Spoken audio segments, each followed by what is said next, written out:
صل سيدنا مولانا محمد وعلى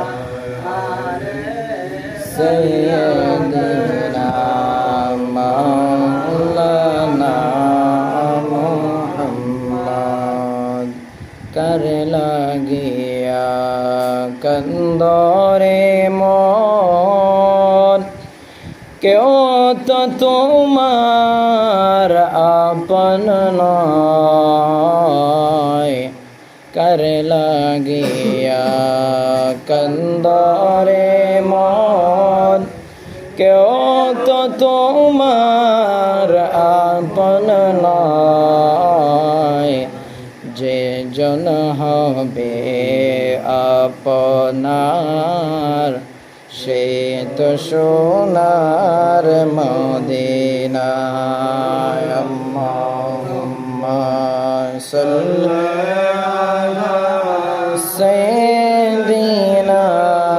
মাওলানা মুহাম্মদ ওয়া আলা আলি সাইয়্যিদিনা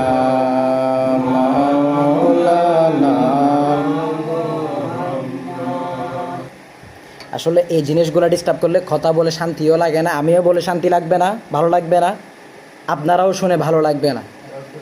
আজকে নতুন না তো সমস্যাটা, আজকে অনেক দিনের সমস্যা এটা, আমি আসছি পর্যন্তই দেখতেছি এই সমস্যাটা। এই টাস করে একবার বাড়ি মারে আসে, মাথায় বাড়ি খায়, টাস করে আবার ছুটে যায়।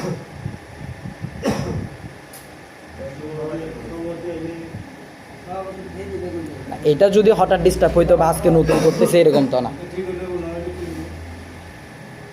এই স্পিকারটা মুখের ভিতর যতক্ষণ রাখি ততক্ষণ আওয়াজটা হয়, একটু এভাবে মুখের ভিতর কি স্পিকারের কথা বলা সম্ভব? একটু লড়লে চললে আওয়াজটা নেই। এগুলো তো প্রতিদিন কিনে না জিনিসগুলো নেওয়ার সময় একটু উন্নত মানের নিলে। এমনও স্পিকার আছে মসজিদের ওই পাশে স্পিকার রাখে কথা বললে পুরো স্পিকারে আওয়াজ যায়। এটা যতক্ষণ মুখের ভিতর ধরে রাখি ততক্ষণ আওয়াজ হয়, মুখ থেকে একটু দূরে গেলে আওয়াজ নাই আর। আজকে এই ডিস্টার্বগুলো আজকে অনেক দিন বয়ান করার সময় যদি এভাবে ডিস্টার্ব করে তখন বলে আমিও বলে শান্তি ভালো লাগবে না, আপনারাও শুনে ভালো লাগবে না।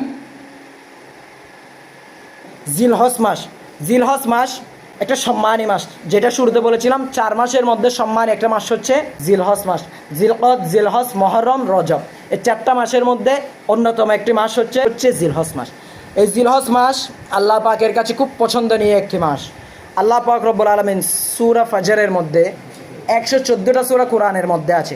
এই 114টা সূরার মধ্যে 15টা সূরার শুরুতে আল্লাহ শপথ করেছেন। এর মধ্যে একটা সূরা হচ্ছে সূরা ফাজর, ওয়াল ফাজরি।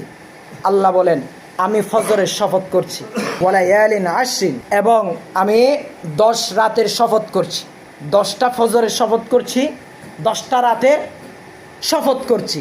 হযরত আব্দুল্লাহ ইবনে আব্বাস রাদিয়াল্লাহু তাআলা আনহু উনি বলছেন ওয়াল ফাজরি, জিলহজ মাসের যে 10টা ফজর আছে, প্রথম 10 ফজর, ওই 10 ফজরের শপথ করেছেন, ওই 10 ফজরের কসম খেয়েছেন আমার আল্লাহ সূরা ফজরের মধ্যে। সুবহানাল্লাহ। কোন মাসের? জিলহজ মাসের। এই সামনে যে মাস ঢুকবে জিলহজ মাসে, ওয়ালায়ালিন আশ, 10টা রাতের শপথ, 10টা রাতের কসম। সে 10 রাত কোন রাত? 10 রাত হচ্ছে জিলহজ মাসের প্রথম 10টা রাত। এই 10টা রাতের শপথ এবং 10টা ফজরের শপথ আমার আল্লাহ করেছেন সূরা ফজরের মধ্যে। গুরুত্বপূর্ণ সময় এগুলা। এই জিলহজ মাসে আমাদের কিছু গুরুত্বপূর্ণ আমল আছে। আমি হাদিসের দিকে যাচ্ছি না, হাদিস আছে প্রত্যেকটার উপর রেফারেন্স আছে, ওইদিকে যাচ্ছি না, শুধু মূল কথাগুলো বলতেছি। এই জিলহজ মাসের যে আমলগুলো, এর মধ্যে 1 নাম্বার হচ্ছে এই জিলহজ মাসে বেশি অন্তত এই প্রথম 9 দিন, কুরবানির দিন তো রোজা রাখা যায় না, হারাম, তাহলে প্রথম 9 দিন, 9 তারিখ পর্যন্ত 9টা রোজা রাখা সম্ভব হলে। 2 নাম্বার, নখ, চুল, গোঁফ এগুলো না কাটা, মানে শরীরের মধ্যে কোনো খুর না বসানো। এই জিলহজ মাসের 1 তারিখ থেকে কুরবানির পশুতে ছুরি না লাগা পর্যন্ত। এরপরে বেশি তাকবীর দেওয়া, ওই যে তাকবীর বললাম তাকবীরে তাশরিক, এই তাকবীরটা জিলহজ মাস ঢুকলে বেশি দেওয়া। এই যে তাকবীরটা, তাকবীরে তাশরিক, আল্লাহু আকবার, লা ইলাহা ইল্লাল্লাহু ওয়াল্লাহু আকবার ওয়ালিল্লাহিল হামদ, এটাকে বলা হয় তাকবীরে তাশরিক। এই তাকবীরে তাশরিক এটা আমাদের উম্মতে মুহাম্মদের জন্য জিলহজ মাসের 9 তারিখ ফজর থেকে শুরু করে জিলহজ মাসের 13 তারিখ আসর পর্যন্ত 23 ওয়াক্ত নামাজের মধ্যে এটা উম্মতে মুহাম্মদের জন্য ফরজ নামাজের পরে পড়াটা এটা ওয়াজিব। সুবহানাল্লাহ। এরপরে জিলহজ মাসের 9 তারিখ রোজা রাখা, জিলহজ মাসের 9 তারিখে আরাফার দিন রোজা রাখা। এই রোজার ফজিলত হচ্ছে মানে কুরবানির আগের দিন।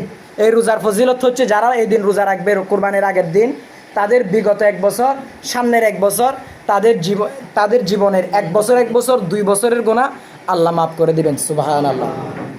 এই একদিনের রোজা। এরপরে দেখেন কুরবানি এটা কি, কুরবানি না করলে কি পরিণাম। এখন থেকে প্রস্তুতি নেবেন যারা কুরবানি করার। মান কানা লাহু সাআতুন ফালা ইয়াদহিহু ফালা ইয়াকুরবান্না মুসাল্লানা।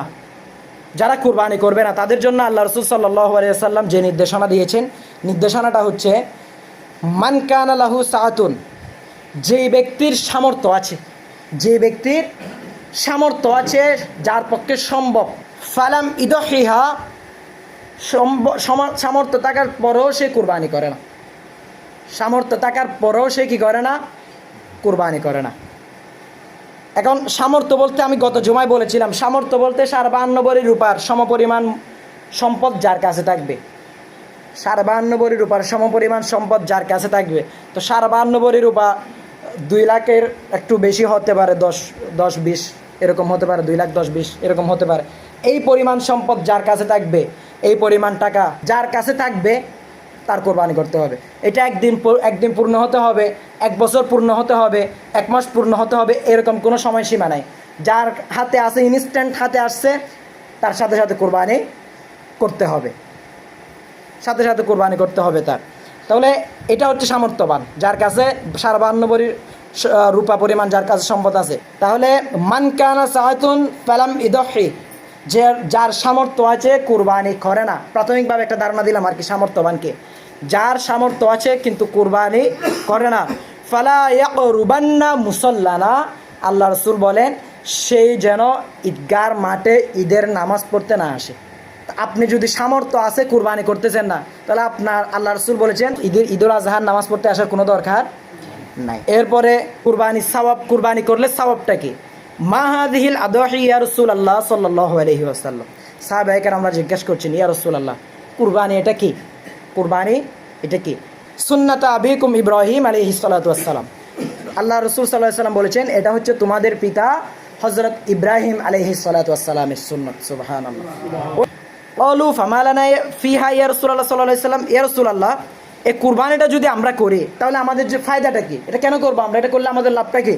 তো আল্লাহ রাসূল বলেন আল্লাহ রাসূল বলেন বিকুল্লি শাহরাতিন হাসানা, এই কুরবানি যদি তোমরা করো, এই কুরবানির পশুর মধ্যে যেই পরিমাণ চুল আছে, যেই পরিমাণ পশম আছে, সেই পরিমাণ নেকি তোমাদের আমলনামায় লেখা হবে। সুবহানাল্লাহ। কুরবানির পশুর মধ্যে যেই পরিমাণ পশম আছে, ক্যাশ চুল যে পরিমাণ আছে, সেই পরিমাণ সওয়াব আমাদের আমলনামায় লেখা হবে। ফাসুফু ইয়া রাসূলুল্লাহ, সাহাবায়ে কেরামরা জিজ্ঞাসা করলেন, ইয়া রাসূলুল্লাহ তাহলে আমরা যদি ভেড়া, দুম্বা, ছাগল এগুলা দিয়ে কুরবানি করি তাহলে আমাদের ফায়দা কি? ওয়ালা বিকুল্লি শাহরাতিন মিনাস সুফি হাসানা, তাহলে তোমাদের ভেড়া দিয়ে কুরবানি করবে, ছাগল, ভেড়া, দুম্বা এগুলা দিয়ে যারা কুরবানি করবে, সেগুলার শরীরের মধ্যে যেই পরিমাণ পশম থাকবে সেই পরিমাণ সওয়াব তার আমলনামায় লেখা হবে। সুবহানাল্লাহ। উট দিয়ে করলে উটের শরীরে যে পরিমাণ ক্যাশ, আর গরু দিয়ে করলে গরুর শরীরে যে পরিমাণ ক্যাশ, ছাগল দুম্বা ভেড়া এগুলো তো ছোটো, এগুলা দিয়ে করলে এগুলা যে পরিমাণ ক্যাশ সেই পরিমাণ সওয়াব তাদের আমলনামায় হবে। আল্লাহ রাসূল এটা বুঝিয়ে দিয়েছেন। ওয়া আন্নাহু লা ইয়াতি ইয়াউমাল কিয়ামাতি বিকুরুনিহা ওয়া শাআরিহা ওয়া আযলাফিহা। এরপর আল্লাহ রাসূল বলেন কিয়ামতের দিন ওই পশুর শিং, ওই পশুর পশম, লোম, ওই পশুর পায়ের খুর সহ সব কিছু তার সামনে উপস্থিত করা হবে এবং এই সব কিছু তার জন্য সাক্ষী দিবে যে এই লোকটা আমাকে কুরবানি করেছিলেন আপনি আল্লাহ সন্তুষ্টির জন্য। তবে শর্ত হচ্ছে কুরবানি আল্লাহ সন্তুষ্টির জন্য করা হবে। লা ইয়ানালাল্লাহু লুহুমুহা ওয়ালা দিমাউহা ওয়ালাকিন ইয়ানালুহু তাকওয়া মিনকুম। আল্লাহ বলেন আমার কাছে তোমাদের গরু যে পশু জবাই করো, পশুর রক্ত যায় না, এই পশুর রক্ত আমার কাছে পৌঁছায় না, রক্ত চলে যাবে। এই পশুর যে গুস্ত, এটা আমার কাছে পৌঁছায় না।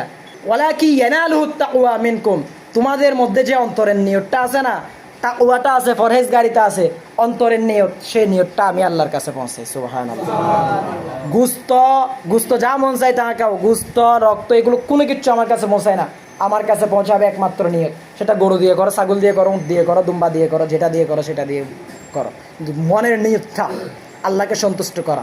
তা আল্লাহ পাক রব্বুল আলামিন আমাদেরকে সকলকে সুন্দরভাবে যাদের সামর্থ্য আছে কুরবানি করার তৌফিক দান করুক, আমিন।